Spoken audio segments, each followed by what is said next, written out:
coming on the air because music legend Dolly Parton is dead at the age of 80. She was one of the most unifying forces in American culture, a celebrity for more than 50 years. The most disturbing word in Dolly Parton's final chapter may not be cancer. It may be later. Later, when the tests could wait. Later, when the rest could wait. Later, when the show could still go on. Later, when there would finally be time to think about herself. For most people, that word sounds harmless. For someone like Dolly, it may have been deadly. By the time the world learned she had been dealing with immune problems, digestive problems, dizziness, dehydration, kidney stones, infections, grief, and the aftershocks of caring for the man she loved for nearly 60 years, the pattern was already set. She had spent a lifetime postponing weakness in public, postponing pain in plain sight, postponing herself. And then, just days after she spoke about hard times with her health and plans for what still came next, she was gone. That is why this story is so hard to leave alone. People say they want to know what was inside the report, what was inside the medical file, what was inside the final diagnosis. But maybe the real answer was hiding inside one habit that shaped her whole life. Dolly Parton kept moving. She kept smiling. She kept giving. She kept delaying her own collapse until there was almost nothing left to delay. And once you see her final year through that lens, the story becomes less about a sudden ending and more about a long, quiet postponement that the entire world mistook for strength. That is why fans keep circling back to the same timeline, searching for the moment confidence turned into concealment, and resilience quietly became a countdown clock. That is the first open wound in this story. The public did not lose Dolly all at once. The public lost her in pieces. First came the signs that seemed manageable.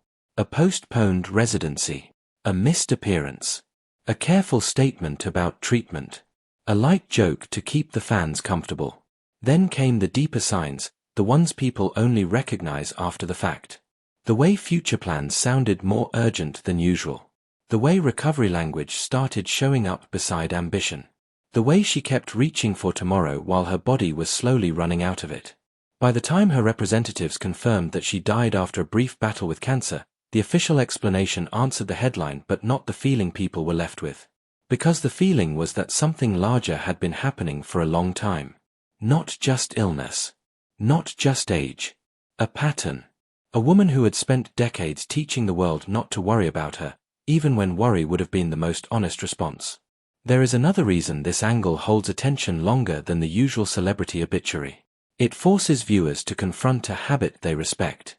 Most people admire the person who says, "Not now, I will deal with myself later." They call that person loyal. They call that person disciplined. They call that person strong.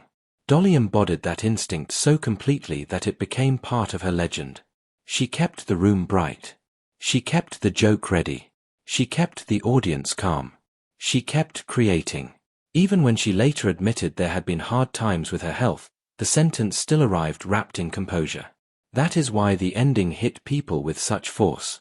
They were not watching someone who had built her identity around visible collapse. They were watching someone who had built her identity around staying useful. And usefulness can become its own kind of trap. A person starts believing that being needed is proof of being alive. If people still want the song, the statement, the appearance, the meeting, the blessing, the smile, then maybe the body can wait one more week. Maybe the scan can wait. Maybe the rest can wait. Maybe the truth can be translated into softer words until the people listening are ready to hear it. Dolly was extraordinary at that translation. She knew how to turn fear into reassurance with a single line. She knew how to leave just enough light in the sentence that nobody panicked. But what feels merciful in the short term can become devastating in hindsight. Once she was gone, every softened sentence started sounding heavier. Every postponed appearance started sounding louder. Every small health note started behaving like a clue. That is what gives the story its afterimage. It does not end when the video ends, because the audience keeps replaying the same emotional equation. How could someone sound that steady and still be so close to the edge?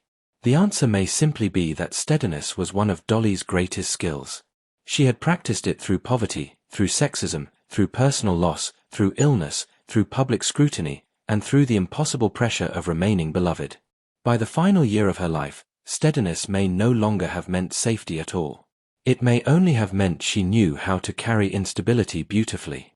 There is one more reason the timeline lingers in the mind. Dolly's last public stretch contained too many emotionally mismatched signals. Publicly, she still sounded constructive. Professionally, she still sounded engaged. Spiritually, she still sounded steady. Physically, the evidence suggested decline. That mismatch creates suspense by itself. People do not obsess over endings that feel internally consistent. They obsess over endings that seem to contain two realities at once. One reality says she was still moving forward. The other says her body was already negotiating an exit. That split gives the audience something haunting to hold on to. They begin watching not just for facts, but for the moment when one reality finally overtakes the other. And because Dolly had spent a lifetime mastering tone, the overtake was almost silent. No public panic. No dramatic unraveling. Just a woman still sounding like herself until the timeline suddenly ended. That kind of ending does not feel resolved. It feels interrupted. To understand why that pattern mattered so much, you have to go all the way back to the beginning. Dolly Rebecca Parton was born on January 19, 1946, in rural Tennessee, one of 12 children raised in a small mountain home after a start in a one-room cabin. The details matter because they explain the engine that ran her for the rest of her life. She was born into scarcity. Not metaphorical scarcity. Real scarcity.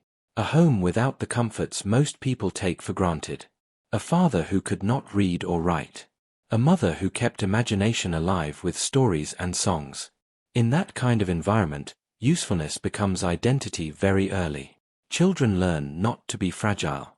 They learn not to become an extra burden. They learn how to keep going because everybody has to keep going. Dolly took that mountain wiring with her into adulthood. People later saw the glamour, the humor, the platinum hair, the eyelashes, the rhinestones, the business empire, the movie roles, the larger-than-life aura. But the emotional blueprint underneath it was still built in a place where stopping had never really been an option. That matters because Dolly did not just become famous. She became professionally indestructible. As a child she was already singing on local radio and television. By 13 she had appeared at the Grand Ole Opry. By the time she reached Nashville after high school, she was ambitious, disciplined, and already aware that talent alone would not protect her. The industry had rules for women. It had expectations for female stars. It had executives ready to tell a young singer how to sound, how to look, how to behave, and how much of herself to surrender. Dolly did something rare. She refused to let the industry narrate her. She kept her accent. She wrote her own songs. She built a persona so vivid and so self-aware that other people's attempts to reduce her started bouncing off. That kind of control is genius when you are rising. It can become dangerous when you are hurting. Once you teach the world to see you as unstoppable, the world becomes very easy to fool. Sometimes you fool yourself too. Look at the scale of the life she built. The songs alone would have been enough to guarantee legend status. Jolene. I Will Always Love You. The emotional range of those records is astonishing even now. Then came film. 9 to 5 did not just prove she could act. It made her part of American workplace mythology. Then came business. Dollywood turned her name into a physical destination, something families could visit, photograph, and fold into their memories. Then came philanthropy on a scale that changed how people thought about celebrity generosity. Her imagination library grew into a book-gifting force that had delivered hundreds of millions of books and celebrated the milestone of 300 million dreams. In 2020, she gave $1 million to Vanderbilt University Medical Center to support research that helped lead to the Moderna COVID-19 vaccine. Every step of her public life reinforced the same impression. Dolly was not simply talented. She was resilient, strategic, funny, warm, productive, and somehow inexhaustible. That impression became part of her legend. It also became part of the trap. Because if you are the person everybody counts on for light, what do you do when the light starts flickering inside you? Dolly spent years answering that question the way many high-functioning icons do. She performed around the pain. She dressed around it. She joked around it. She turned it into something manageable for everyone else. Long before the cancer battle that followed her final months, she had already been through medical and emotional suffering severe enough to change a person forever. She spoke publicly over the years about endometriosis, a partial hysterectomy, and the deep depression that followed. Those experiences mattered not just because they were painful, but because they trained her in a specific kind of survival. Smile first. Explain later. Work while you are still able. Keep the machinery running. Do not let the audience carry the full weight of what is happening behind the curtain. Once a person lives that way long enough, it stops being a tactic. It becomes a personality. And that is where this story becomes more disturbing than a simple celebrity death. Dolly did not enter her final years as a blank slate. She entered them as someone who had spent decades mastering the art of carrying private pain without letting it destroy the public mood. When she talked about past depression, or the loss of being unable to have children, or the emotional storms that came with her health struggles, she did so with enormous grace. Almost too much grace. She had a way of making even her darkest memories sound survivable, even charming in retrospect. Audiences loved her for that. But grace can create distance. Grace can make damage look smaller than it was. Grace can convince millions of people that someone endured something cleanly when in truth they barely made it through. Then came the loss that seems to have shifted everything. Carl Dean. For nearly 60 years he occupied a strange and sacred place in Dolly Parton's life. He was famous mainly because he was not famous. He had no hunger for cameras, no appetite for red carpets, no obvious interest in becoming part of the machinery surrounding one of the most recognizable women on earth. Their marriage survived because it existed outside the main theater of celebrity. That privacy gave Dolly something stars almost never get to keep, a place where the performance could stop. When Carl Dean died on March 3, 2025, at the age of 82, Dolly did not just lose a husband. She lost the private room inside her life. She lost the witness to everything that came before the myth became larger than the woman. People talk about grief as sadness, but grief is also disorientation. It removes structure. It scrambles routine. It weakens the meaning of ordinary things. And in Dolly's case, it appears to have coincided with something else that would prove devastating. She admitted that while caring for Carl, she had not paid enough attention to her own health. That single admission may be the key to the whole story. Not because it is dramatic. Because it is ordinary. Countless people do exactly that when someone they love gets sick. They postpone appointments. They ignore symptoms. They eat poorly. They sleep badly. They decide that self-care is something to revisit once the crisis passes. But sometimes the crisis never really passes. Sometimes it simply changes form. Carl's illness demanded her care. Carl's death demanded her grief. And through both phases, her own body appears to have been pushed into the background. What makes this so haunting is that Dolly later said it herself.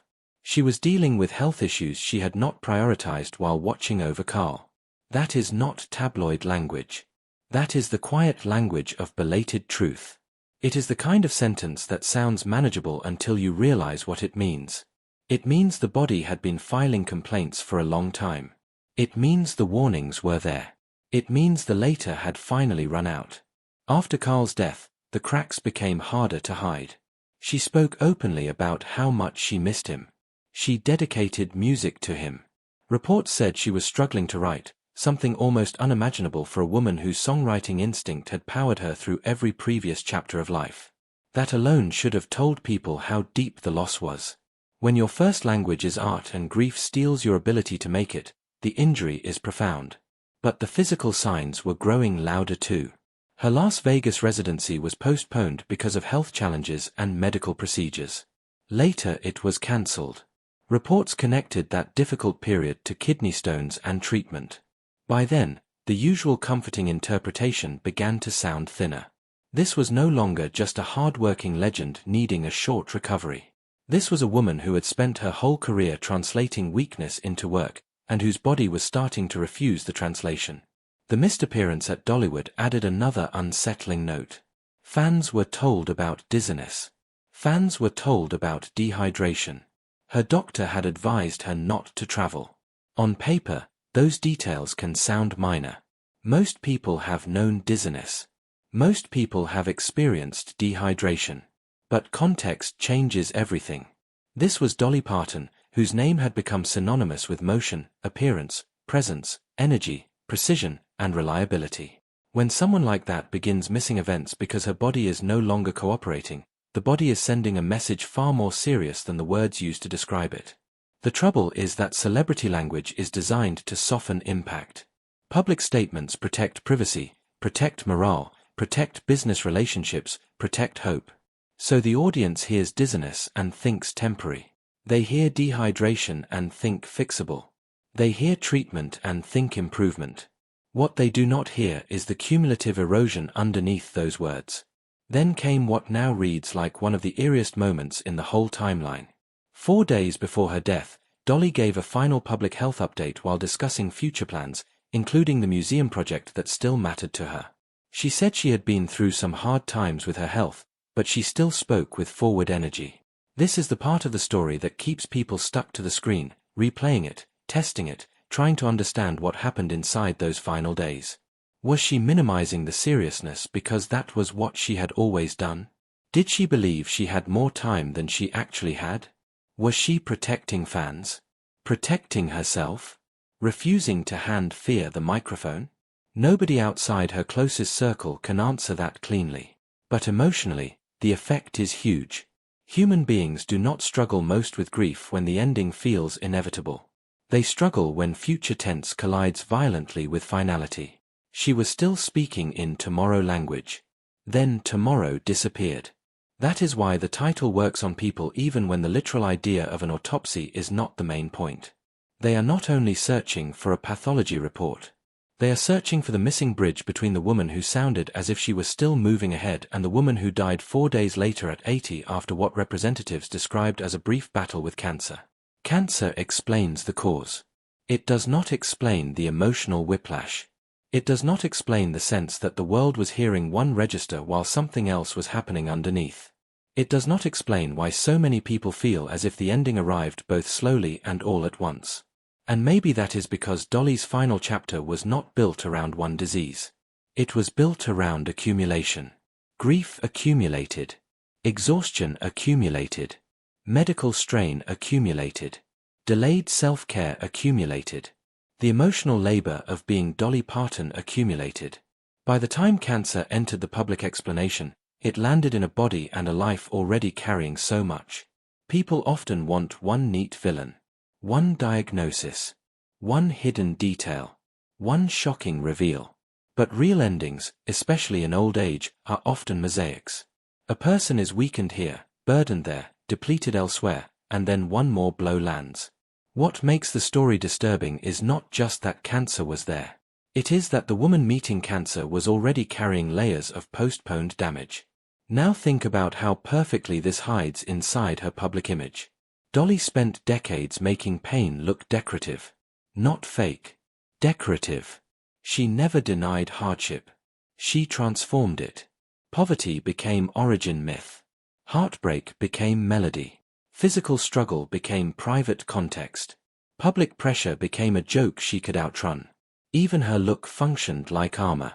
The hair, the sparkle, the hyperfeminine silhouette, the self-aware wit, all of it created brightness around her. Brightness is beautiful. Brightness can also blind. Audiences were trained to experience Dolly as comfort. That meant many people forgot comfort has a cost when one person is expected to provide it for millions. This is why a completely different angle on the same title can hit harder. The disturbing thing is not merely whatever might be written in a medical document. The disturbing thing is how long the entire machinery around Dolly Parton may have been built on delay. Delay the grief until after the performance. Delay the appointment until after the caregiving. Delay the truth until it can be spoken gently. Delay the body until the schedule softens. Delay the collapse until no one else is inconvenienced by it. There is something profoundly heartbreaking about a woman spending a lifetime giving joy so effectively that even her decline had to be translated into reassurance for the people watching. And yet the story remains bigger than sorrow. That is what makes it retain attention so fiercely. Every time the narrative gets unbearably sad, the scale of what she built rushes back in and changes the emotional color. This was the child from rural Tennessee who made it to the Grand Ole Opry. The songwriter who crossed genres and generations. The actor who stepped into film and stayed believable. The businesswoman who turned her name into a destination. The philanthropist who mailed books into homes she would never enter. The donor whose money helped support research during a global crisis. The wife whose long marriage defied the rules of celebrity decay. The woman who knew how to be funny without being small, glamorous without being shallow, and sentimental without ever sounding weak. That contrast keeps the story alive in the mind. The stronger the image, the more haunting the fracture. There is another layer to it as well. Dolly had become, for many people, a symbol that things could remain intact. Not perfect, but intact. In a culture where fame usually corrodes people in public, she represented the fantasy that warmth, wit, talent, discipline, and goodness could survive success. When someone like that dies, the audience does not only grieve the person. They grieve the possibility that the symbol carried for them. They feel as if a certain kind of stability has been withdrawn from the culture itself. That emotional overhang is part of why people become obsessed with final details. They want more than information. They want a way to preserve meaning. But the cruel truth may be simpler and sadder. There may never be one final detail that satisfies people, because what they are actually reacting to is not mystery. It is recognition. Recognition that even the strongest seeming people can be living on borrowed time long before anyone realizes it. Recognition that public grace can hide private depletion. Recognition that caregiving can cost the caregiver more than outsiders see. Recognition that one postponed appointment, one ignored symptom, one delayed rest period, 1 year of swallowing grief, can become a chain no one fully appreciates until it snaps. So if you want the most viral version of this story, the version that stays in the viewer's head after the video ends, do not build it around gore, and do not build it around fake secrets. Build it around the one truth that feels unbearably real. Dolly Parton may have spent a lifetime surviving by postponing herself. The little girl from the mountains learned to keep going. The young singer learned to smile through industry pressure. The global star learned to package vulnerability without ever letting it sink the room. The wife learned to care for her husband while her own body waited its turn. The grieving widow learned to keep speaking in future tense while the ground under that future was already giving way. And by the time the world heard the word cancer, it was hearing the last note of a song that had been building for years. That is the hidden violence of the story. Not scandal. Not horror. Delay. Delay so ordinary it sounds almost noble. Delay so familiar millions of people can recognize themselves in it. Delay that looks like love when you are giving it, discipline when you are performing it, and resilience when other people are watching. But if you follow Dolly's final chapter carefully, delay starts to look like something else. It starts to look like the quiet trade she kept making with time. Just let me finish this. Just let me care for him. Just let me get through this appearance. Just let me make it to the next plan. Just let me keep the room bright a little longer. 4 years, that trade worked. In the end, it didn't. And maybe that is the most disturbing thing inside any version of this title. That the final story of Dolly Parton was not really about one sudden break. It was about a woman the world adored slowly spending herself down in full view, while still sounding like hope. She sold more than 100 million records. She crossed music, film, business, and philanthropy. She helped place books into the hands of children by the hundreds of millions. She remained culturally beloved across generations because she made people feel warmer, safer, and lighter. But underneath all that light was a human body with limits, a grieving heart with limits, and a lifetime of endurance that could not extend forever. Dolly Parton is gone. The smile, the wit, the songs, the books, the legend, those remain.